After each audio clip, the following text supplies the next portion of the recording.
Et sur le plateau du Journal de l'Afrique, on tient toujours nos promesses. La star de la rumba congolaise, Félix Ouazekwa, nous a rejoint sur ce plateau. Merci d'être avec nous pour parler de cette rumba congolaise. Tout d'abord, votre réaction à cette reconnaissance. Ah oui, d'abord, j'ai dit à ceux qui président finalement l'UNESCO, merci. Merci d'avoir fait de ce genre de musique quelque chose qui doit être maintenant reconnu mondialement. Et il était temps, parce que déjà en 2016, le Kiba a été déjà reconnu avec sa rumba. Donc il nous manquait la reconnaissance de la RDC et du Congo-Brazzaville, parce qu'on est deux pays à être reconnus, enfin à avoir cette opportunité. Et est-ce que cette reconnaissance va apporter quelque chose aux artistes de cette rumba? Oui, parce que quand vous faites quelque chose qui est reconnu, donc ça veut dire que c'est quelque chose qui a pignon sur rue. Donc maintenant, on vous prend plus au sérieux en fait.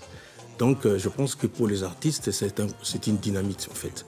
C'est un coup de fouet qui va faire que maintenant, on va se mettre à l'étrier.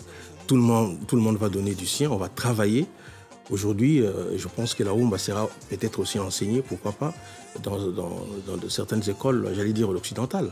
Voilà, donc c'est cette reconnaissance. Déjà à Kinshasa, en tout cas, on l'a vu dans le reportage de... Mais ça manque cruellement au niveau enfin, au dehors du continent.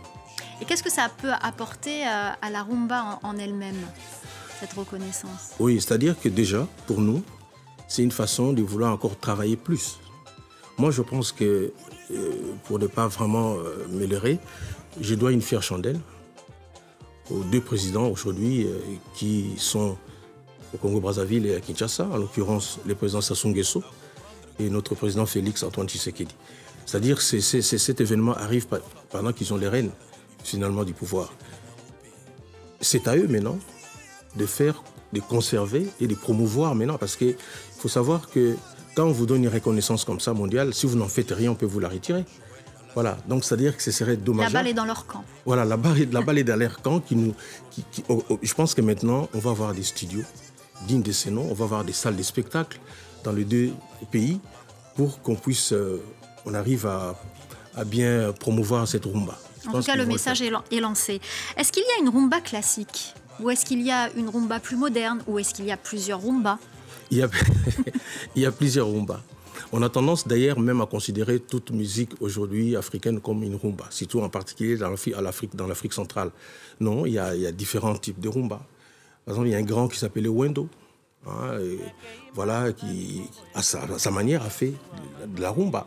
Vous avez Papa Wemba, vous avez Tabouley, il y a autant d'artistes qui ont fait de la rumba. Mais ce n'est pas, c'est-à-dire elle n'est pas unique en fait. Elle est, j'allais dire, quelque chose qui a plusieurs formes.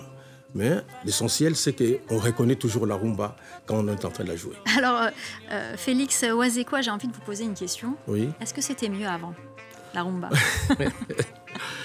Bon, il faut se dire qu'au début, le but était surtout de faire passer des messages. Et pas n'importe quel message. Un message qui pouvait être accepté par une famille assise devant la télévision. Mais aujourd'hui, il y a par moments des rumbas qui ont parfois des thèmes qui laissent un peu à désirer. C'est-à-dire, voilà, il y a... Un peu commercial, on va dire. Ouais, un peu commercial. Un peu, j'allais dire, je m'excuse pour le mot, quoi. C'est un peu sexy, trop sexy, en fait. Voilà, je pense que nous devons revenir aux fondamentaux, faire en sorte que la rumba soit toujours porteuse d'un message. Et on écoute là en ce moment Papa Wemba. Ah oui. Qu'est-ce qu'il aurait pensé de tout ça, Papa Wemba? Papa Wemba, il faut dire d'abord que j'ai été son parolier. Voilà, donc c'est lui qui m'a lancé d'ailleurs dans la carrière. Papa Wemba, je pense que ça aurait été pour lui quelque chose d'extraordinaire. Je pense qu'aujourd'hui, il n'allait même pas dormir. Il allait chanter toute la nuit. C'est quelqu'un que j'ai connu personnellement et aujourd'hui même j'ai beaucoup pensé à lui. Parce que j'ai même fait une chanson à titre posthume pour l'honorer qui s'appelle Papa Wemba, le prince de la rumba. Voilà, c'est sur Félix Ouazekwa officiel. Alors, il n'est plus là, mais je suis sûre qu'il chante quand même toute la nuit. Une dernière question. Vous avez vu ces jeunes à Kinshasa qui apprennent la rumba. Quel message vous avez à leur donner, vous qui avez été bercé par Papa Wemba? Quel est votre message à vous, à cette nouvelle génération? Oui, j'ai dit aux jeunes que voilà, maintenant vous êtes dans un métier qui est reconnu. Vous êtes dans un style qui est reconnu mondialement. Donc vous avez maintenant un passeport. Vous avez les droits maintenant. En plus, vous avez un passeport qui a les QR codes. Vous êtes vacciné 3 doses. Donc, c'est-à-dire que maintenant, il faut y aller. Il ne faut plus hésiter.